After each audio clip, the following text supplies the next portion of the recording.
أعوذ بالله من الشيطان الرجيم بسم الله الرحمن الرحيم فأما الإنسان إذا ما ابتلاه ربه فأكرمه ونعمه فيقول ربي أكرمن. لیکن انسان کا حال یہ ہے کہ جب اس کا رب اس کو آزمائش میں ڈالتا ہے اور عزت و نعمت سے نوازتا ہے تو کہتا ہے کہ میرے رب نے مجھے عزت بخشی. وَأَمَّا إِذَا مَا ابْتَلَاهُ فَقَدَرَ عَلَيْهِ رِزْقَهُ فَيَقُولُ رَبِّي أَهَانَنِ. اور جب وہ اس کو آزمائش میں ڈالتا ہے اور اس کا رزق اس پر تنگ کر دیتا ہے تو کہتا ہے کہ میرے رب نے مجھے ذلیل کر دیا. یہ سورہ فجر کی 15ویں اور 16ویں آیتیں ہیں.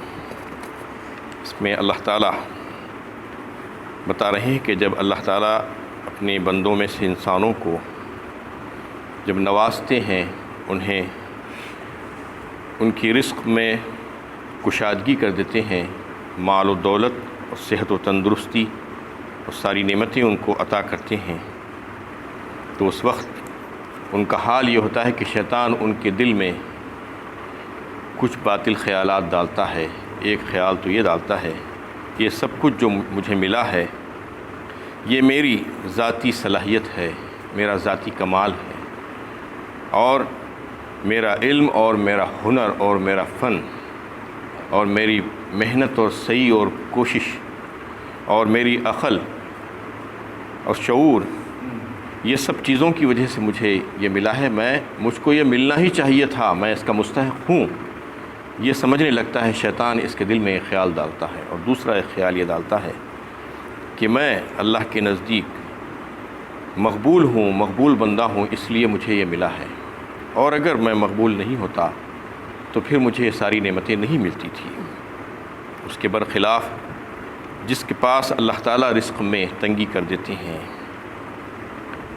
تو وہ یہ سمجھنے لگتا ہے، اپنے آپ کو کوسنے لگتا ہے اور خفا ہوتا ہے کہ میں تو اتنا قابل تھا، مجھے ایسا ذلیل اور بے عزت کر دیا گیا، میری اہانت کی گئی، مجھ کو تو ملنا چاہیے تھا، مجھے نہیں دیا گیا.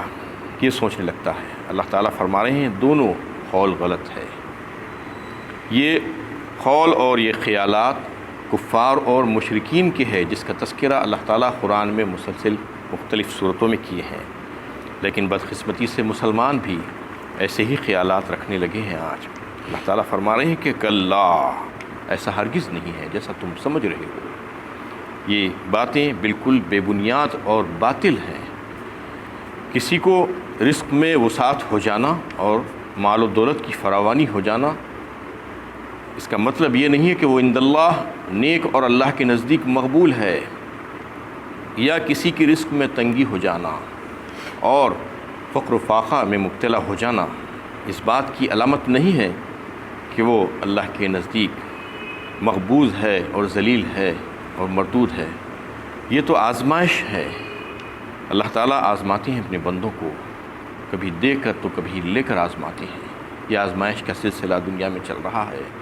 انا جعلنا ما علی الارض زینۃ لہا لنبلوہم ایہم احسن عملا. سورہ کہف میں اللہ تعالیٰ نے فرمایا جو ساری کی ساری چیزیں زمین پر جو ہیں وہ سب کی سب آزمائش ہی تو ہے. انا جعلنا ما علی الارض زینۃ لہا، اس کی آزمائش ہے.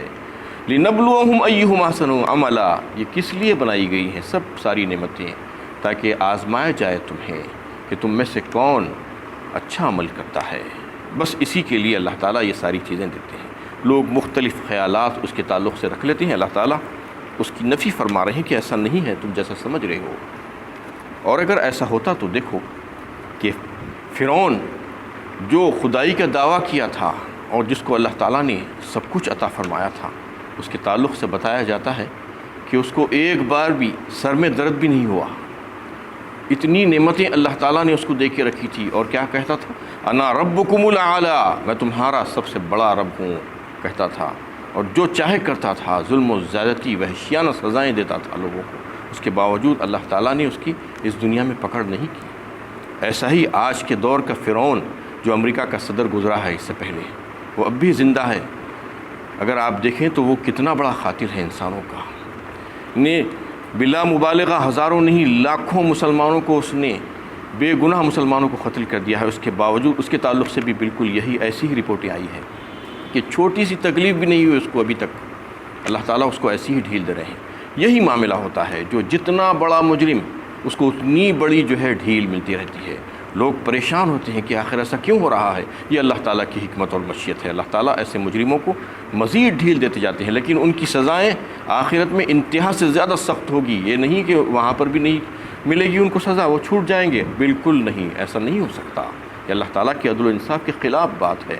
وہاں پر اتنی ہی سخت سزائیں ہوں گی ان کے لیے، جیسا کہ اللہ کے نبی صلی اللہ علیہ وسلم نے فرمایا۔ ایک حدیث میں حضرت عبداللہ ابن عمر رضی اللہ تعالیٰ عنہ کی حدیث کو روایت کرتے ہیں، صحیح مسلم کی حدیث ہے، کہ اس میں جو ہے اللہ کے نبی صلی اللہ علیہ وسلم نے فرمایا کہ جو مہاجرین جو مفلس تھے، جو مفلس اور فقیر مہاجرین جنت میں ان مہاجرین سے 40 سال پہلے چلے جائیں گے، جو ہے اغنیا مہاجرین ہوں گے، جو دولت مند ہوں گے، ان سے 40 سال پہلے جنت میں داخلہ ہو جائے گا۔ تو یہ کوئی معمولی بات نہیں ہے۔ آج دولت مندی کو لوگ بہت بڑی بات سمجھ رہے ہیں، دولت مندی کوئی بہت بڑی بات نہیں ہے۔ اور جو ہے ایک حدیث میں اللہ کے نبی صلی اللہ علیہ وسلم نے فرمایا، اللہ تعالیٰ اپنے جس بندے سے محبت کرتے ہیں اس کے لیے دنیا سے ایسا پرہیز کرا دیتے ہیں اس کو، جیسا کہ تم اپنے مریض کو پانی سے پرہیز کراتے ہو، ویسا ہی دنیا سے پرہیز کراتے ہیں اللہ تعالیٰ اپنے بندوں کو، زیادہ نہیں دیتے۔ تو یہ معاملہ دولت کا ہے۔ آج دولت پا کر لوگ بہت خوش ہوتے ہیں، مال و دولت سمجھ کر یہ سمجھتے ہیں کہ ہمیں سب کچھ مل گیا ہے، ساری ترقیاں ہمارے ہاتھ آ گئی ہیں، لیکن سمجھنا چاہیے کہ یہ کوئی بہت خوش ہونے کا مقام نہیں ہے، بلکہ لمحہ فکر ہے۔ کہ ایسا دیکھنے میں آتا ہے، اکثریت ایسی ہوتی ہے کہ جیسے جیسے دولت میں اضافہ ہوتے جاتا ہے، ظاہر بات ہے اس کے حقوق واجبہ اس کے اوپر بڑھتے جائیں گے، زیادہ سے زیادہ حقوق ہوتے جائیں گے۔ جب اس کے پاس کچھ بھی نہیں تھا، حقوق کچھ بھی نہیں بنتے تھے، جب مال بڑھتا گیا تو حقوق بڑھتے گئے، لیکن حقوق کی ادائیگی میں کوتاہی ہوتی جاتی ہے، برابر حقوق ادا نہیں ہوتے۔ آخرکار وہ اپنے رب کو ناراض کر دیتا ہے، ناراض کر کے یہاں سے جاتا ہے۔ اللہ تعالیٰ ایسے عمل کرنے سے ہمیں بچائے اور ہمیں صحیح علم و عمل کی توفیق عطا فرمائے۔ تو اس میں یہ بتانا چاہ رہے ہیں اللہ تعالیٰ کہ مال و دولت کا آ جانا یا نعمتوں کا حاصل ہو جانا یہ بات کی دلیل نہیں ہے کہ اللہ تعالیٰ تم کو پسند کرتے ہیں، محبوب بنائے ہوئے ہیں۔ کلا بل لا تکرمون الیتیم، بلکہ تم تو یتیم سے عزت کا سلوک نہیں کرتے۔ اور پھر فرمایا جا رہا ہے کہ یہ بری بری خصلتیں جو ہیں وہ کفار اور مشرکین کی ہے، کہ اس میں ایک خصلت ان کی یہ بھی ہے کہ یتیموں کی عزت نہیں کرتے۔ یتیموں کے تعلق سے عام طور پر تو یہ تصور ہوتا ہے کہ یہ تو بن باپ کا بچہ ہے، جو چاہے کرو اس کے ساتھ۔ اللہ تعالیٰ فرما رہے ہیں نہ صرف اس کو جو ہے اس کا حق دینا، اس کو کھلانا پلانا، بلکہ اس کی عزت و اکرام بھی کرنا ہے۔ یعنی اللہ تعالیٰ نے تم کو مال و دولت سے نوازا ہے تو اس کا شکر کرنے کا جو ہے طریقہ یہ ہو کہ یتیم کے ساتھ بہترین سلوک کیا جائے، اس کا حق دیا جائے، اس کو جو ہے اچھے طریقے سے بہتر طریقے سے رکھا جائے اور اس کی عزت و اکرام کیا جائے۔ اس کا مطلب یہ ہے کہ اپنی اولاد کے برابر اس کو سمجھا جائے، یہ عزت و اکرام ہے۔ وَلَا تَحَاضُّونَ عَلَىٰ طَعَامِ الْمِسْكِينِ، اور نہ ہی تم مسکین کو کھانا کھلانے کی ایک دوسرے کو ترغیب دیتے ہو، اور کھانا کھلانے کی بڑی اہمیت ہے۔ قرآن میں جا بجا مختلف مقامات پر اللہ تعالیٰ نے کھانا کھلانے کے لیے کہا ہے۔ اس میں اللہ تعالیٰ یہی فرما رہے ہیں کہ تمہاری اور ایک بری خصلت یہ بھی ہے کہ نہ صرف تم غریبوں کو اور مسکینوں کو کھانا نہیں کھلاتے، ان کا حق نہیں دیتے، بلکہ لوگوں کو بھی یہ کام کرنے پر نہیں اکساتے، بلکہ ان کو اس سے روک دیتے ہو۔ وَتَأْكُلُونَ التُّرَاثَ أَكْلًا لَمًّا وَتُحِبُّونَ الْمَالَ حُبًّا جَمًّا، اور میراث کا سارا مال سمیٹ کر کھا جاتی ہو۔ اس کا مطلب یہ ہے کہ اہل عرب میں یہ طریقہ اور یہ رواج تھا کہ اس وقت جہالت کے دور میں کہ عورتوں اور بچوں کا حصہ وہ میراث میں سمجھتے ہی نہیں تھے، اور یہ سمجھتے تھے کہ یہ تو کمزور ہیں۔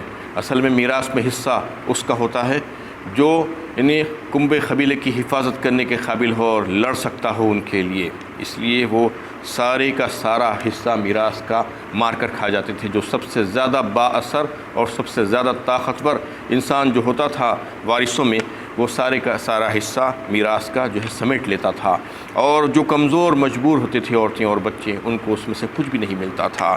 ان کے پاس تو یہ تصور ہی نہیں تھا، یہ ایمانداری کا جذبہ ہی نہیں تھا کے حق اور فرض کی ادائیگی ہونی چاہیے، جس کا حق اس کو ملنا چاہیے، یہ سوچتے بھی نہیں تھے کہ کوئی مانگے یا نہ مانگے، کوئی حاصل کر سکے یا نہ حاصل کر سکے، اس کو ملنا چاہیے، یہ تصور ان کے پاس سے ختم ہو گیا تھا۔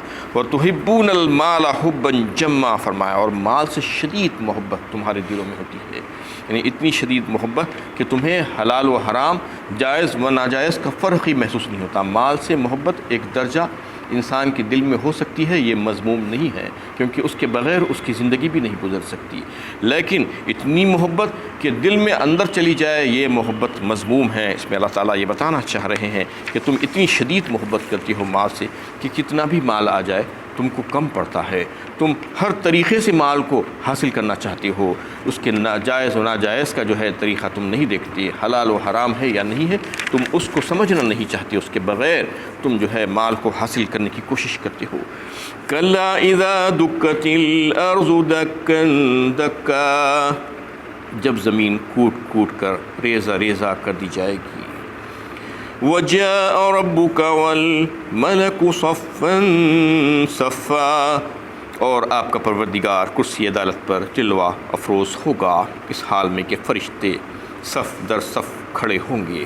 اس میں حشر کا نقشہ کھینچا ہے اللہ تعالیٰ نے کہ تم آج یہ سمجھ رہے ہو کہ تم اپنی اس زندگی میں جو چاہے کر لو، تمہیں کوئی پوچھنے والا نہیں ہے، تمہارا محاسبہ نہیں ہوگا، تمہارا حساب کتاب نہیں ہوگا، ایسا بالکل بھی نہیں ہے، بلکہ اس دن جو ہے، جو دن کے آنے میں کوئی شک و شبہ نہیں ہے، ایک زلزلہ آ جائے گا اور ساری چیزیں توڑ پھوڑ کر رکھ دی جائیں گی، اور پھر زمین کو کوٹ کوٹ کر برابر کر دیا جائے گا، اور پھر اس وقت یہ حال ہوگا کہ تمہارا رب اور فرشتے صف بصف میدان حشر میں آ جائیں گے۔ رب العالمین کے میدان حشر میں آنے کی کیا کیفیت ہوگی، کیا شان ہوگی، اس کے بارے میں کوئی نہیں جان سکتا، وہ اپنی شان سے آئیں گے۔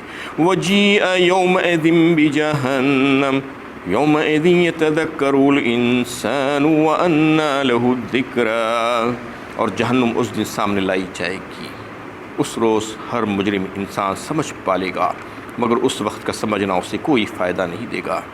اس میں اور ایک بات بتائی جا رہی ہے کہ نہ صرف فرشتے اور رب آ جائیں گے، بلکہ جہنم کو بھی سامنے لا لیا جائے گا۔ جہنم اب زمین کے 7ویں حصے کے نیچے تہ میں ہے، اور اس وقت اللہ تعالیٰ جو ہے اس کو اوپر لا لیں گے اور سارے انسانوں کی نظروں کے سامنے لا لیا جائے گا۔